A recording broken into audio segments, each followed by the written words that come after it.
जय हिंद बच्चों। तो देखिए इस क्वेश्चन में क्या कहा जाता है हमसे, कहते हैं cylinder whose height is this much times its base radius. तो सबसे पहले आपका काम रहेगा भाई एक सिलेंडर बना लें, और इस सिलेंडर का है ना आपको कुछ ना कुछ लेट करना पड़ेगा रेडियस। क्यों? क्योंकि देखिए हमसे कहता है कि जो हाइट है हाइट वो रेडियस के कुछ टाइम्स है। तो जब तक आपको रेडियस नहीं पता चलेगा तब तक आप हाइट बता नहीं पाएंगे। तो मैं मान लेता हूँ कि रेडियस जो है वो आर है, ठीक है ना। बेस का जो रेडियस है वो हमने मान लिया कि ये आर है। हमसे कहता है जो हाइट है ना इसके इतने टाइम से, मतलब पहले इसको ना मिक्स फ्रैक्शन को तोड़ लीजिए। तो 4 2 8 + 1 9/2 आ जाएगा। तो इसकी जो हाइट होगी ना वो 9/2 टाइम्स आर हो जाएगा।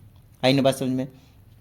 कहता है हैज़ द सेम वॉल्यूम, कहता है has the same volume as the sphere of radius 12 centimetre. कहता है एक आपके पास एक स्फेयर है जिसकी रेडियस 12 सेंटीमीटर है। अब इन दोनों का जो वॉल्यूम है वो आपके पास एग्जैक्टली इक्वल है, किसी भी तरह का जो कोई डाउट है वो नहीं है, ठीक है। चलो तो अब हम क्या करने वाले हैं, यहाँ पे लिख देंगे volume of cylinder, volume of cylinder that will be equal to volume of sphere. बताइए हाँ या नहीं?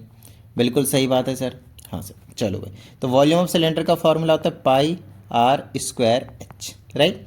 और ये आपके पास जो स्फेयर होता है उसका वॉल्यूम का फॉर्मूला होता है 4/3πr³। आइए ना बात समझ में, ठीक है ना। चलो वैल्यूज़ को पुट आउट कर देते हैं। पाई से पाई को आप कैंसिल कर सकते हैं।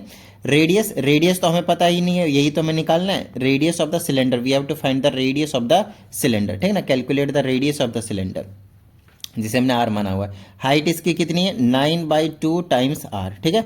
इधर का 4/3 एच छोड़ते हैं और इसकी रेडियस तो दे ही रखा है हमें 12 × 12 × 12, राइट। चलिए यहाँ से आर और r² और r को मल्टीप्लाई करेंगे तो r का क्यूब हो जाएगा। और आपको मैंने बता ही रखा है जगह अगर आप नीचे वाली वैल्यू को उधर भेजते हैं राइट हैंड साइड तो वो ऊपर चला जाएगा और ऊपर वाली वैल्यू नीचे। आप इसे ऐसे लिख सकते हैं 4/3 × 12 और नीचे वाली ये जो 2 है वो भी आ जाएगा ऊपर, और ये जो ऊपर वाला 9 है वो आ जाएगा आपके पास नीचे, ठीक है ना। बस आपको इसको काटा पीटी करना और यहाँ से आपको रेडियस की वैल्यू निकाल देनी। That's it in the question. Okay, तो काटा पीटी कर देते हैं। 3 से काट दीजिए इसको 4 बार में, ठीक है ना। फिर 3 से 3 बार में, 3 से 4 बार में, और 3 से इसको 4 बार में। आई ना बात समझ में, ठीक है ना। चलो हो गया क्वेश्चन, बड़ा सिंपल सा था ये। देखो 4 4 4, इसके तो 3 पेयर है तो इसको ऐसे ही लिख दीजिए, ठीक है ना। और इस वाले 4 को ना लिख दीजिए 2 × 2। मैं ऐसा इसलिए कह रहा हूँ क्योंकि मुझे क्यूब के फॉर्म में चाहिए, और इस वाले 2 को ऐसे ही रख दीजिए। अब आप क्या कर सकते हैं, इसको ऐसे लिख सकते हैं 4 का क्यूब मल्टीप्लाई 2 का क्यूब लिख सकते हैं ना।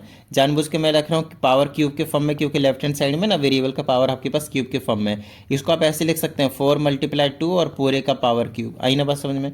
तो इसको आप लिख सकते हैं 4 2 8 की पावर क्यूब। अब पावर सेम है तो आपके पास जो बेस है वो भी आपके पास सेम होने वाले हैं। तो रेडियस हो गया आपके पास 8 सेंटीमीटर। आई ना बात समझ में? सेंटीमीटर में थी आपके पास इंफॉर्मेशन गिवन, तो वही चीज़ है आपके पास यहाँ पे भी सेंटीमीटर में। That's fine, okay. चलिए अगर आप लोगों को कोई डाउट आता है तो 7428525669 पे भेज दीजिए। आप लोगों को प्रॉपर वीडियो सॉल्यूशन जो है वो मिल जाएगा।